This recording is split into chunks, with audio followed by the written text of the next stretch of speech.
I have several leads to follow, but where should I start? I could talk to Lucky Steinhauer. He's probably working in front of his house. The Widow Kemperin lives south of here, near Friend's Bower. Prior Frank is usually at the scriptorium, but I won't be able to talk to him until tomorrow. Still, nothing would prevent me from talking to Mother Cecilia in the convent. But if I don't attend Brother Florian's examination of the body at the Abbey, he'll have to do it without me. Which I think here means that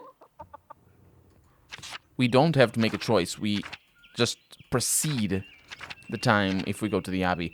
So there's somebody that we didn't mention, and that is the thief. The thief was running away from the crime scene. Let's go to the forest. Now that it's not raining anymore. Just, you know, have a chat with everybody. Did you need something, Master Maller? Nope, but thank you. Oh, they don't say anything. Alright.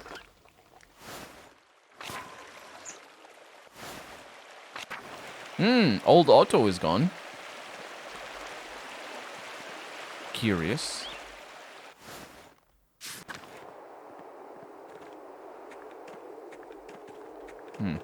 Anyway, let's go back. The person I want to talk to the most is Otilia. Or Otavia? I forget. I think it's Otilia.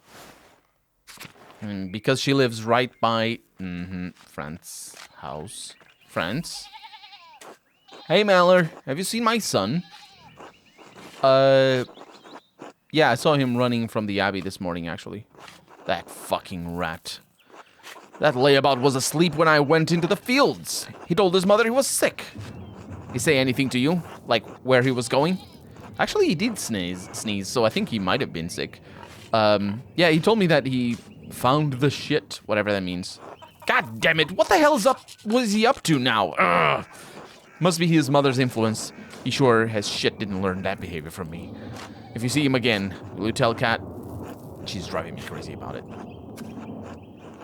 What's got her worried? Also, Kat is his wife, I think. I forget if I talked to her. I don't think I have. Yeah, what's got her worried? There ain't a thing in this world that doesn't worry my wife.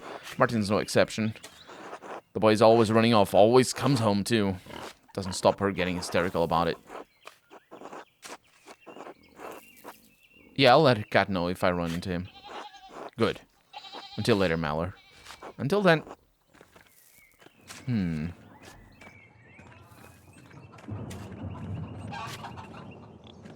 Yeah, there's things going on with that little guy. Otilia. Hello. Didn't realize she was old. Hi.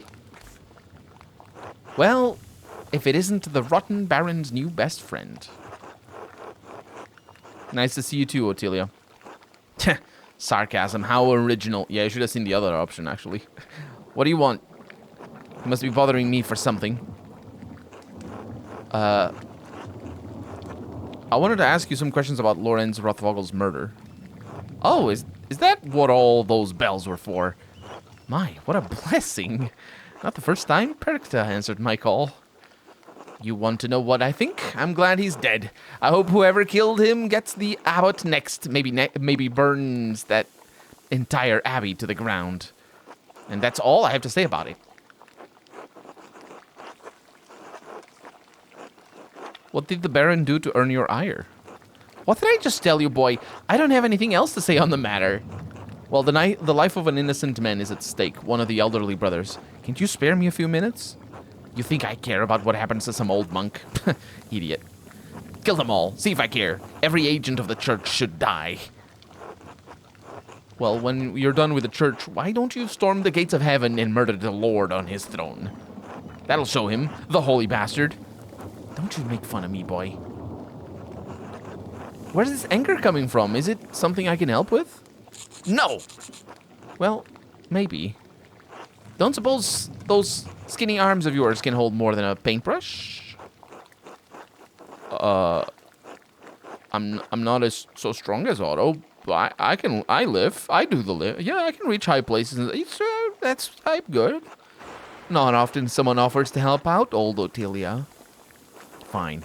You do some things for me, maybe it'll jog my memory. But it's going to take a while. Lots of things been building up, things I'm too old to do. You got some place to be? I do, actually, but I'll be back later to help. Sure you will. That's what they always say. Don't let the door hit your ass on the way out. Otilia's Shores. Wait a minute, is it an option? I talked to the widow Kemperin about Lorenz Rothvogel. Well, I tried to, but she only wanted to say that she was glad he died and hoped the abbot was next. I won't be able to get any more information out of her unless I help her around the house, it seems. Yeah, I definitely need 100% need to do the autopsy. And the game even said the afternoon, which means, well, yeah, it's pretty straightforward what it means, isn't it? Johan? Hey there, Andreas.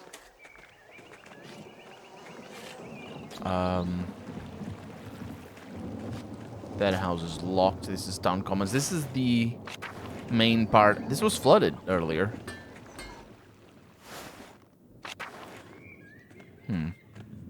Gardener. Oh, it's fixed. Good stuff.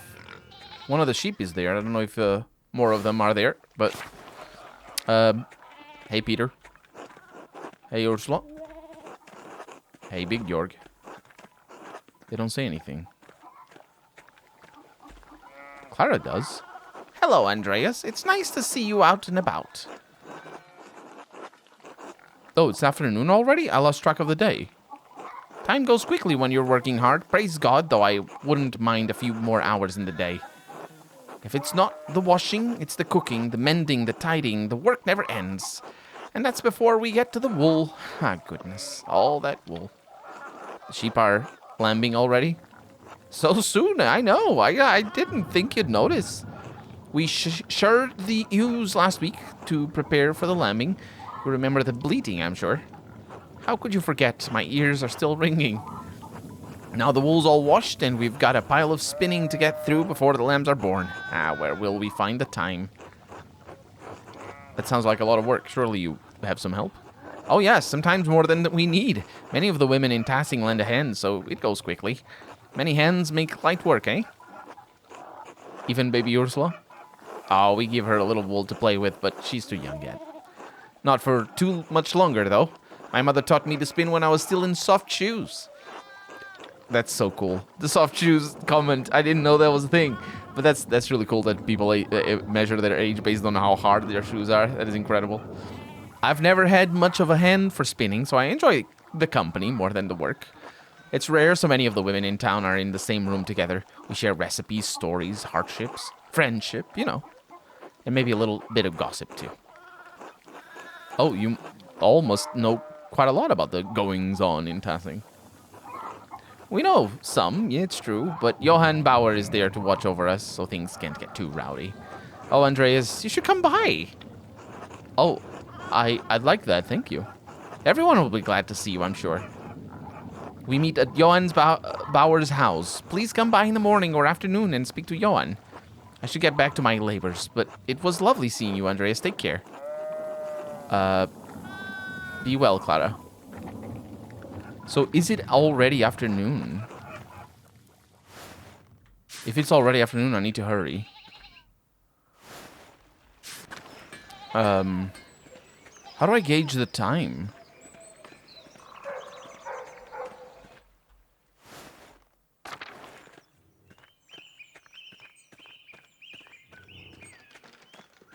I am worried.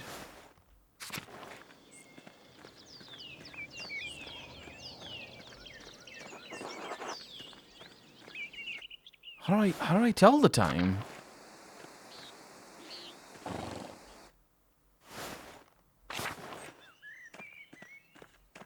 That's the throw stone.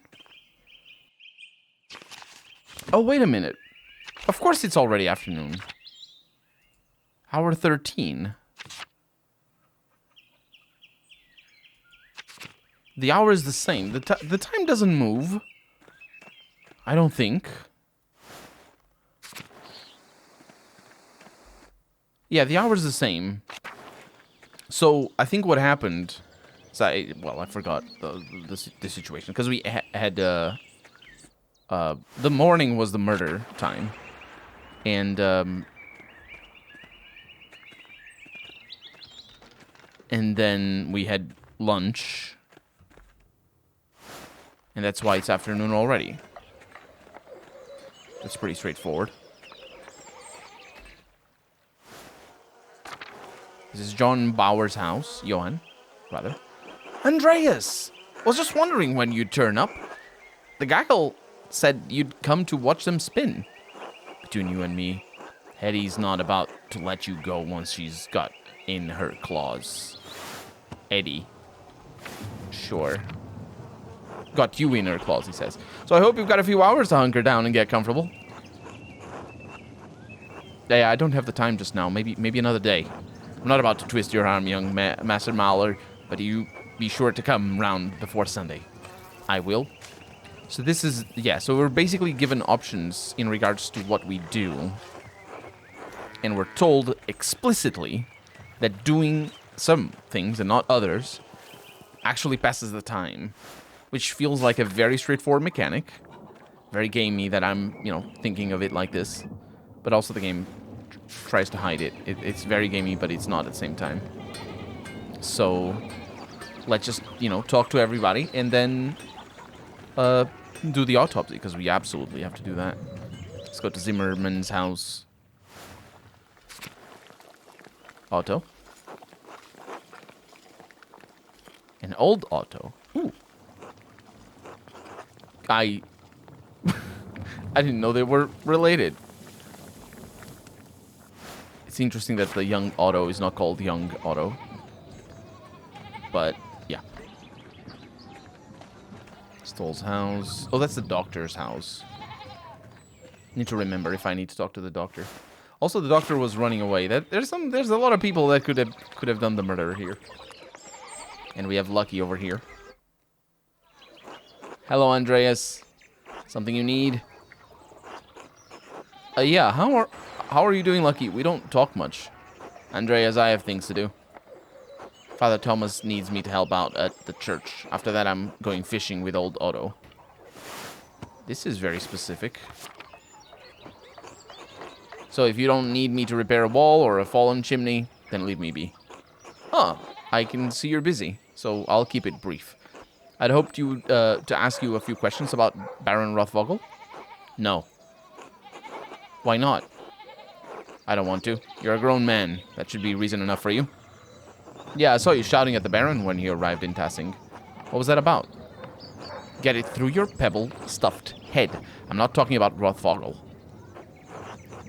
A man is dead, Lucky, and another's life hangs in the balance.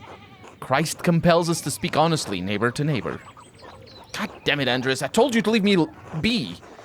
Christ has nothing to do with it. Talking about him makes you angry. Lucky already told me he didn't want to talk about Lorenz. But it's clear they argued over something important or Lucky wouldn't be so hostile. Lucky's known to be an honest man. Maybe I can push him just a little more. Though I don't suppose he'll take kindly to me suggesting he's a murderer.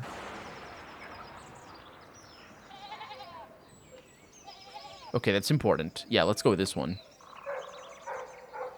Talking about him makes you angry, and you don't strike me as a man quick to anger. That's because I was very angry at him, and now he's dead. So I'm not. I'm not celebrating the Baron's death, Andreas, but I'm not all that sad about it. And that's all I'll say to you about it. Good day.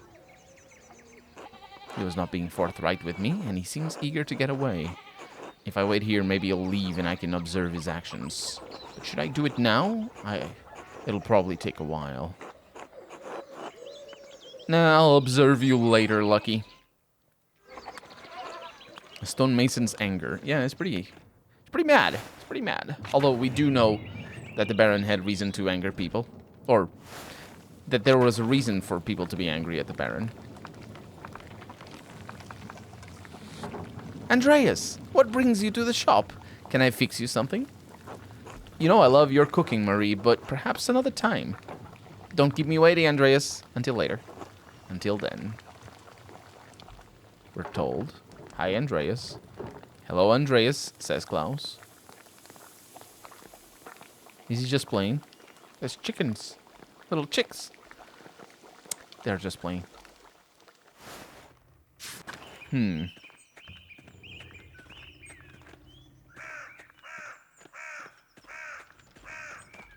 So we have Ottilia. We have Lucky. We have Cecilia. Who else did we have? Prior Frank. I don't think I'm gonna be able to talk to Prior Frank. Investigate. Cemetery.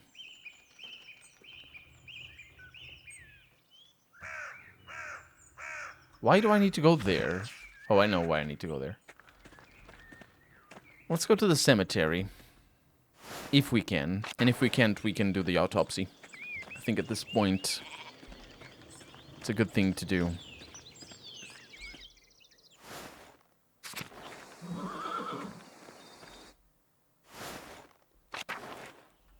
Yeah, can't go in at all. We might want to talk to Cecilia again. Just as a precaution, really. Hello? God bless you, Andreas. God bless you, Mother Cecilia. Is there something I can help you with? Nope. Apparently not. So my line about I could talk to her anyway is, I don't think it's true. I cannot talk to her. It's literally impossible to have a talk with Cecilia, because she just says the same thing. So, small stone time. You could do it with your hands. Andreas, this way. There you are. I'm glad the storm didn't delay you. Now, even though I gave instructions that I was not to be disturbed, we must work quickly. Seeing a corpse up close can be unsettling for some. I hope you're up to it. Yeah, I studied medicine for a while in university. We saw dead bodies. I'll be fine. Seeing a dead body is different from examining one directly. Now then, you should probably take notes as we go. They might be useful later. Of course.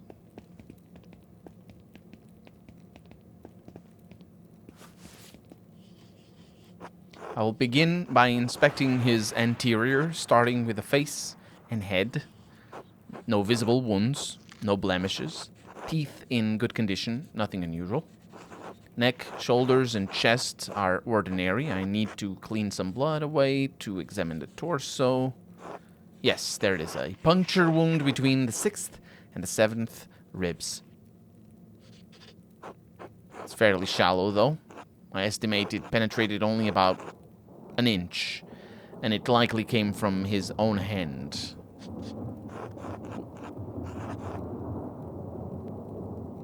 Wait, he inflicted on himself? How can you tell? From the angle and depth of the strike, it is as though he were holding it in his right hand as he fell on his side. You must know that I was not always a monk. I was a mercenary for 10 long years in Poland. My familiarity with wounds comes from my time on the battlefield. I am no true surgeon, but I am the closest Gersau has. You must have fought in Moldavia against the Ottomans, then. I can't imagine what... I wonder what he thinks about his time as a mercenary. So, Socrates says a man should be proud, but, I forget her name. Beatrice? Says it's horrific. Maybe I shouldn't pry. Yeah, I can't really not pry. I can't imagine what it must have been like. I wouldn't wish war on anyone, but it did instill me with some knowledge of the ways of life and death. Hopefully it will bring some clarity to the matter at hand. He must have some other wound that issued forth all the blood we found him in. Yeah, a head wound, maybe. Who do you think killed him? I don't know. I can't even speculate. All I can do is examine this body and hope that you can figure out the rest. Simply pointing out the implausibility of Brother Piero striking the fatal blow may not be enough to convince the Archdeacon. Brother Piero never should have picked up that knife.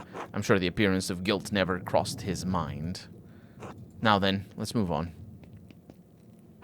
Well, there's a sore on his sex, probably from French disease. I doubt it had anything to do with his murder. Oh, the disease French soldiers received in the brothels of Naples? Yes. How do you know of it? Because we discussed it in university. That's what it was. Ah, yes. It spread rapidly, even north of the Alps. The treatment is dire, as it involves heavy mercury consumption. Anyway, it seems the Baron was not the most faithful husband, not uncommon among the nobility. I'm gonna say nothing. Moving down. Other than a few blisters on his feet from what I assume are new shoes, there's nothing wrong with his legs. Andreas, can you help me turn him over? Of course. Why would you grunt in affirmation stoically?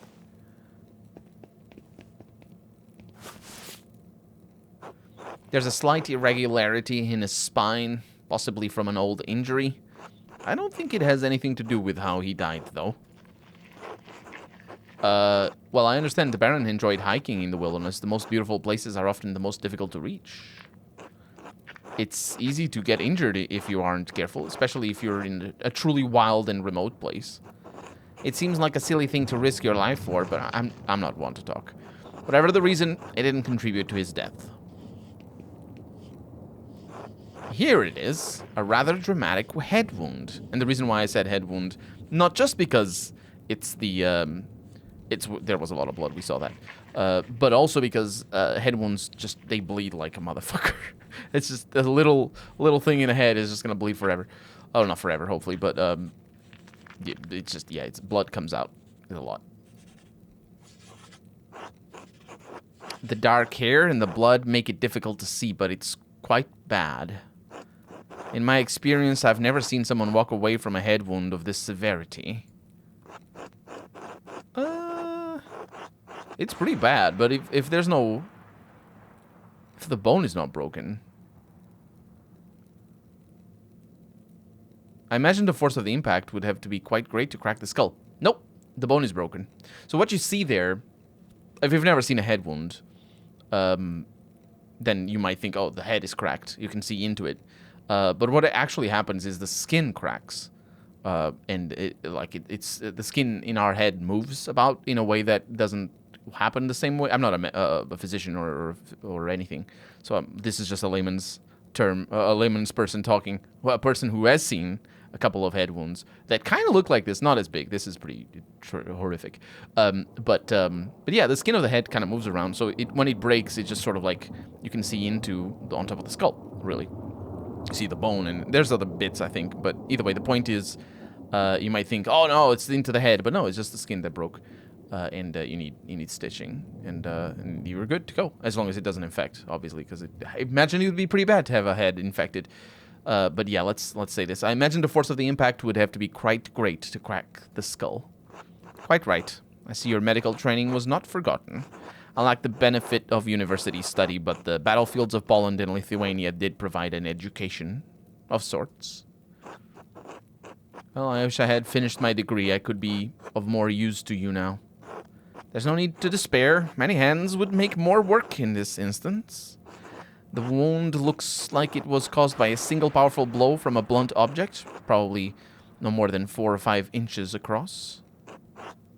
How can you tell? The skull is cracked in a single spot, and there's a clear impression in the skin around it. It would take extraordinary precision to hit the same spot twice unless the Baron were already dead. It's likely he didn't die immediately. How long could he have lived for? I've seen similar injuries in battle. The victims don't last more than a few minutes, but it's an agonizing death. Even so, he couldn't have wandered far from where the blow was first struck. So he may not have been attacked in the chapter house. He was either attacked in the chapter house or someplace in the immediate area. Well, we saw blood as we got in. So there was blood spattered. But the problem is with the blood on your head kind of falls on your shoulders, so you would see blood on the floor rather than on the walls. Unless, you know, of course, somebody or him leaned over the wall and whatnot. But also this kind of wound, the murderer would be covered in blood. Did we see if the little murder guy, or not murder guy, the little thief guy was covered in blood? I don't think so. What about the big garden? It's possible, but an incredible risk. The abbot's house looks out directly onto the garden. Anyway, whatever killed the Baron was a blunt instrument of considerable heft. The part that impacted him was likely a little smaller than a fist. Oh. Whoever did it got the jump on him. That's the way to do it. A blow to the head, unaware. Unfortunately, I have to agree with you. I suppose that he was struck, drew his knife to defend himself, and fell on it before Brother Piero discovered him. So I believe we have discovered two important things. The Baron was killed by a blow to the head from a heavy, blunt object. Yes, exactly. If you can find what caused the blow, it may lead you to the killer. We also know that Piero didn't stab the Baron. We know that, and I suspect even the abbot knows that, but you may need more evidence to convince the Archdeacon.